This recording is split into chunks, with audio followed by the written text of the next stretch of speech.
सुप्रभात, नमस्कार सभी को, राधे राधे।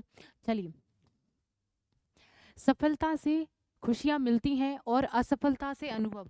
सुखी जीवन के लिए इन दोनों का अपना अपना महत्व है, इसलिए असफल होने पर भी निराश नहीं होना चाहिए। अगर आपको सफलता मिलेगी तो आपको खुशियाँ मिलेंगी, खुशियाँ सब आएंगे, आपको शुभकामनाएं देने आएंगे, बहुत खुशी होगी, माता पिता को खुशी होगी। और अगर असफल हो गए तो उससे आपको अनुभव मिलेगा कि मैंने क्या गलतियां करी, या आपको किसी चीज़ का लगेगा कि नहीं यार, मैंने इतनी सी मेहनत और नहीं करी, या फिर मेरी इतनी मेहनत में कमी रहेगी, तो ये अनुभव आपको मिलेगा। और ये अनुभव जो है मेरे हिसाब से उस सफलता से भी ज़्यादा गहरा है अनुभव, और आपको और बड़ी सफलता के लिए जो है ये अनुभव, असफलता का अनुभव और बड़ी सफलता के लिए आपको तैयार कर रहा होता है। तो इससे जो है तात्कालिक परिस्थिति से असफलता से घबराए नहीं। आपकी जो है सफलता, बहुत बड़ी सफलता, जो सब बोलेंगे हाँ वाह यार, मतलब देर लगी पर अच्छे पद पर पहुंची हो, तो बस वही वाली पॉजिटिव जो है वाइब लेके चले और आपको जो है सफलता जरूर मिलेगी। पहला क्वेश्चन क्या है, हाल ही में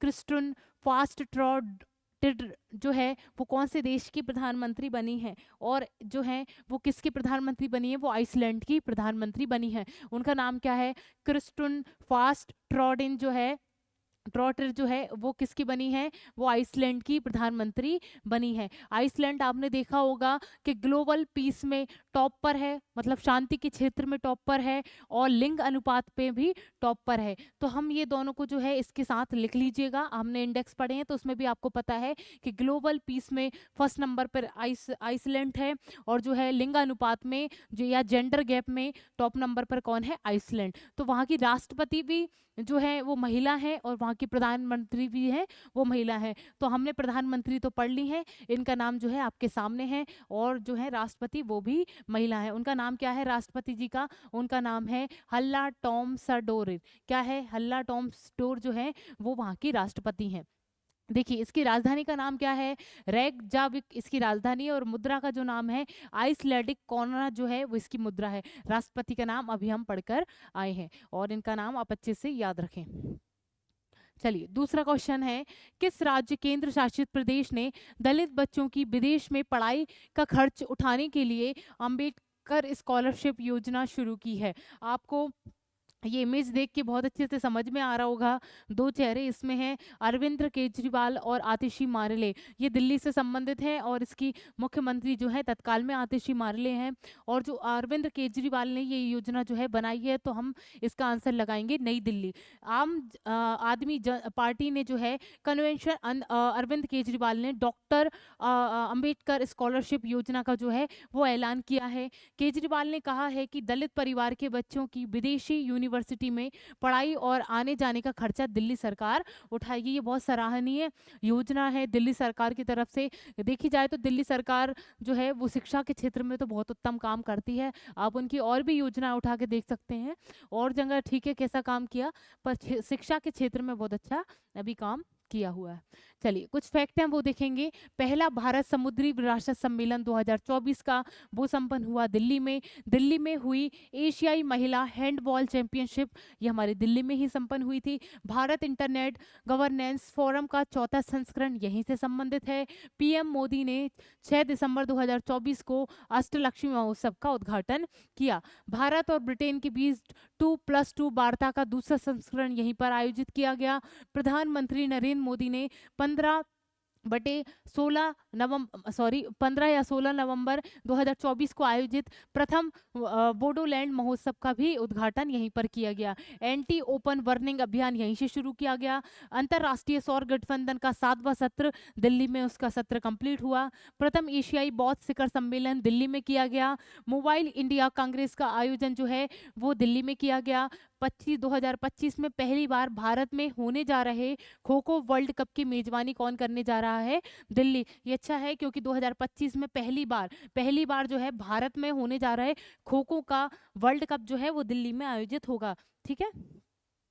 हाल ही में दिल्ली में की नई मुख्यमंत्री कौन बनी है, वो आतिशी मारले हैं, ये भी आपको बहुत अच्छे से पता है। भारत और जापान के बीच 2+2 मंत्री स्तरीय वार्ता जो है वो आयोजित की गई, वो नई दिल्ली में की गई।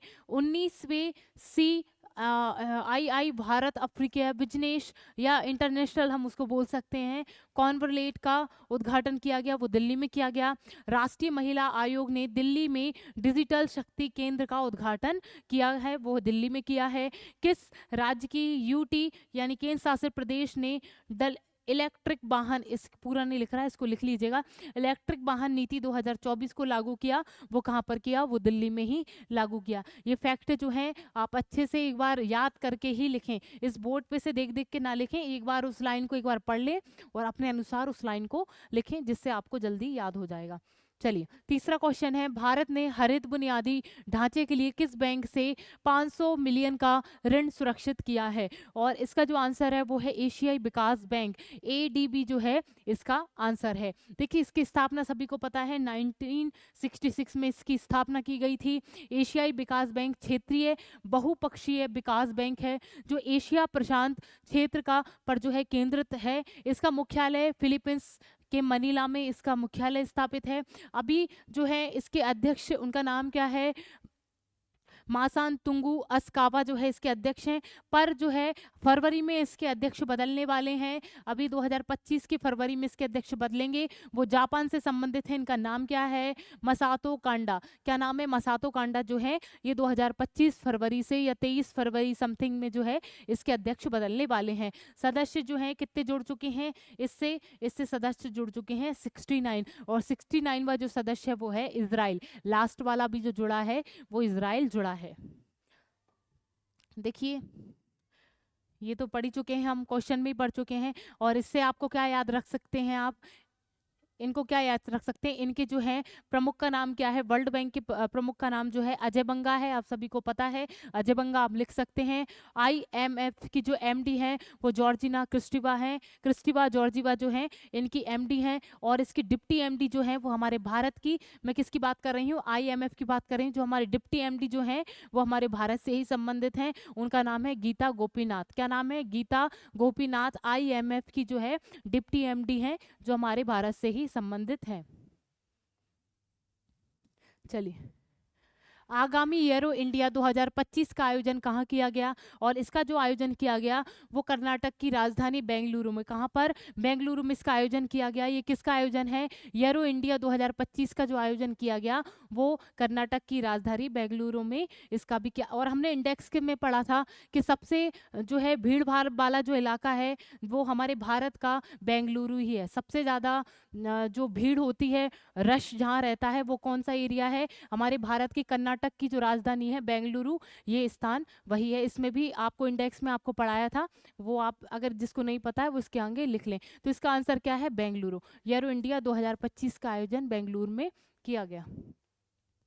येरो इंडिया 2025 का 15वां संस्करण, ये कौन सा संस्करण था? ये 15वां संस्करण था। 10 से लेकर 14 फरवरी 2025 तक येरो फोर्स स्टेशन ये लहंका बेंगलुरु कर्नाटक में आयोजित किया गया। येरो इंडिया विमान उद्योग में सूचना, विचारों और नए विकास के आदान प्रदान के लिए एक अनूठा अवसर प्रदान करेगा। घरेलू विमान उद्योग को बढ़ावा देने के अलावा यह मेक इन इंडिया को भी बढ़ावा देगा। इन सब चीज़ों के साथ जो है मेक इन इंडिया का जो है वो आगे लेके चलेगा। इसका एक उद्देश्य हम आपके सामने, ये आपके सामने है। और ये किसके बारे में बात चल रही थी? ये बात चल रही थी येरो इंडिया का जो 2025 का आयोजन किया गया उसके बारे में ये बात चल रही थी। 5वां क्वेश्चन क्या है? गुरमीत सिंह संधावालिया और न्यायमूर्ति नरेंद्र जी को किस उच्च न्यायालय का मुख्य न्यायाधीश नियुक्त किया गया है? और इसका जो आंसर है वो है हिमाचल प्रदेश और उत्तराखंड। हिमाचल प्रदेश के कौन है भाई? गुरमीत सिंह, और उत्तराखंड के जो है वो है नरेंद्र जी। क्या है? न्यायमूर्ति की बात चल रही है। हाई कोर्ट में कौन से जो है वो नियुक्त किए गए हैं उनकी बात चल रही है। तो हिमाचल प्रदेश से हमने देख ली और उत्तराखंड से हमने देख लिए हैं। भारत के राष्ट्रपति द्रौपदी मुर्मू जी ने दिसंबर 2024 को न्यायमूर्ति गुरमीत सिंह संधावालिया और न्यायमूर्ति नरेंद्र जी को क्रमशः हिमाचल प्रदेश और उत्तराखंड उच्च न्यायालय का नया मुख्य न्यायाधीश नियुक्त किया है। उच्च न्यायालय के न्यायाधीश 62 वर्ष की आयु में सेवानिवृत्त होते हैं। ये जो है आप इसको नोट डाउन कर लें। 6वां क्वेश्चन है, देश का पहला डिजिटल म्यूजियम कहाँ खोला गया? और इसका जो आंसर है वो है महाराष्ट्र। महाराष्ट्र में देश का यानी भारत का पहला डिजिटल जो है वो म्यूजियम खोला गया, वो महाराष्ट्र राज्य में खोला गया। और इसका नाम क्या रखा है? इसका नाम है अभय प्रभावना। क्या नाम है? अभय प्रभावना जो है वो इसका डिजिटल म्यूजियम का नाम है। यह महाराष्ट्र के पुणे जिले में मुंबई पुणे राजमार्ग पर इंद्रयानी नदी के किनारे स्थित है। ये किस नदी के किनारे स्थित है? इंद्रयानी नदी के किनारे पुणे जिले में जो है ये स्थापित है। इसे Firodia institute of philosophy culture and history ने बनाया है। यह म्यूजियम जैन धर्म के इतिहास और दर्शन पर जो है आधारित है। तो ये अच्छा क्वेश्चन है। ये म्यूजियम जो है किस पर आधारित है? ये म्यूजियम में जो है जैन धर्म का इतिहास और दर्शन जो है इसमें प्रदर्शित किया जाएगा। तो ये महाराष्ट्र में स्थापित है। यह म्यूजियम जो है 3.5 लाख जो है वर्ग फीट से में फैला हुआ है। इसको याद करने की आवश्यकता नहीं है। महाराष्ट्र याद रख सकते हैं, पुणे इतना याद रखो, मेन चीजें। चलिए, भारत के पहले बायो विटामिन जो हमने कल ही पढ़ा है, राष्ट्रीय राजमार्ग का उद्घाटन कहाँ किया गया? ये महाराष्ट्र में किया गया। महाराष्ट्र में जो है नागपुर मानसर में ये किया गया। भारत का पहला डायबिटीज बायो बैंक किस शहर में स्थापित किया गया? वो किया गया चेन्नई में। उबर ने भारत की पहली जल परिवहन सेवा कहाँ शुरू की गई? ये की गई श्रीनगर में ये सेवा शुरू की गई, उबर ने की है। भारत की पहली नाइट सफारी कहाँ बनाई गई? वो लखनऊ में बनाई गई। भारत के पहले ग्रीन हाइड्रोजन फ्यूल स्टेशन का उद्घाटन किया गया, वो कहाँ किया गया? वो लद्दाख में किया गया। भारत के पहले स्वचालित इंडोर वायु गुणवत्ता मॉनिटर का अनावरण किया है। इसका नाम क्या है? उसका नाम है पवना चित्रा। भारत की पहला सोलर सिटी वो हमारे मध्य प्रदेश की सांची। भारत का पहला वेटलैंड शहर जो है उदयपुर। भारत की पहली ट्रैफिक लाइट फ्री सिटी जो है कोटा। भारत का पहला CO2 से मेथनॉल पायलट जो प्लांट है वो स्थापित है, वो है महाराष्ट्र के पुणे में। 7वां क्वेश्चन है, आयसा के वलू ई के किस देश के नए प्रधानमंत्री चुने गए हैं? और इस देश का नाम क्या है? टोंगा। टोंगा के जो हैं ये प्रधानमंत्री चुने गए हैं, इनका नाम क्या है? आयसा के वलू ई के। इनके अजीब अजीब से नाम है। देखिए, इसका जो है इसकी राजधानी हम देखेंगे, टोंगा की राजधानी, इसका नाम क्या है? नुकुलोफा जो है इसकी राजधानी है। मुद्रा का नाम जो है पंगा इसकी मुद्रा है। प्रधानमंत्री हम पढ़ के ही आ चुके हैं। 8वां क्वेश्चन है, किस मंत्रालय ने गणतंत्र दिवस 2025 की झांकी के लिए स्वर्णिम भारत विरासत और विकास विषय थीम की घोषणा की है? और जो इसका आंसर है वो है रक्षा मंत्रालय। देखिए, अभी आपको मैंने बताया था और आपसे बोला भी था कि कमेंट बॉक्स में आप इसका आंसर देना। गणतंत्र दिवस अभी जो 2025 का होगा उसमें हमारे मुख्य अतिथि कौन आने वाले हैं? इंडोनेशिया के प्राइम मिनिस्टर। किसके? इंडोनेशिया के प्राइम मिनिस्टर इसके मुख्य अतिथि होंगे हमारे गणतंत्र दिवस 2025 के। चलिए, तो ये घोषणा किसने की है? ये घोषणा की है रक्षा मंत्रालय। थीम क्या है हमारे? भारत विरासत और विकास जो है इस बार की थीम रहेगी। रक्षा मंत्रालय गणतंत्र दिवस 2025 की झांकी के लिए, वो झांकियां निकलती हैं जो प्रदर्शन होता है, उसके लिए जो है ये थीम बनाई गई थी और ये थीम की घोषणा रक्षा मंत्रालय ने की है। आंध्र प्रदेश, गुजरात, हरियाणा और चंडीगढ़ समेत 15 राज्य, केंद्र और केंद्र शासित प्रदेश 11 केंद्र मंत्रालय विभागों के साथ भाग लेंगे। कौन कौन से? देखिए, ये 15 राज्य और उसी में जो है केंद्र शासित प्रदेश, 15 राज्य और केंद्र शासित प्रदेश जो है इस झांकी में भाग लेंगे। और कितने विभाग? ये 11 केंद्रीय विभाग इसमें भाग लेने वाले हैं।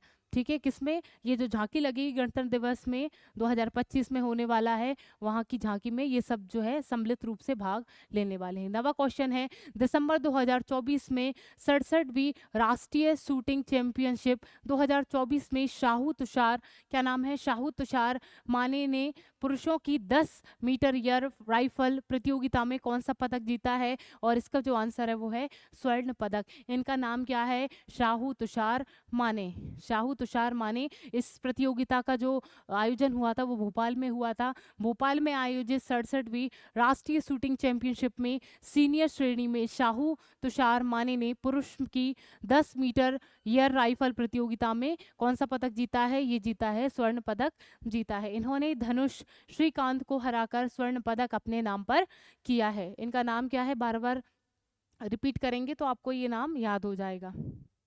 10वां क्वेश्चन है और लास्ट क्वेश्चन है, हाल ही में श्याम बेनेगल का निधन हुआ है। इनका संबंध किस क्षेत्र से था? इनका संबंध जो है फिल्म निर्माता, ये किस पेशे से थे? ये फिल्म निर्माता थे और इनका निधन हो चुका है। इनका नाम क्या है? श्याम बेनेगल इनका नाम है।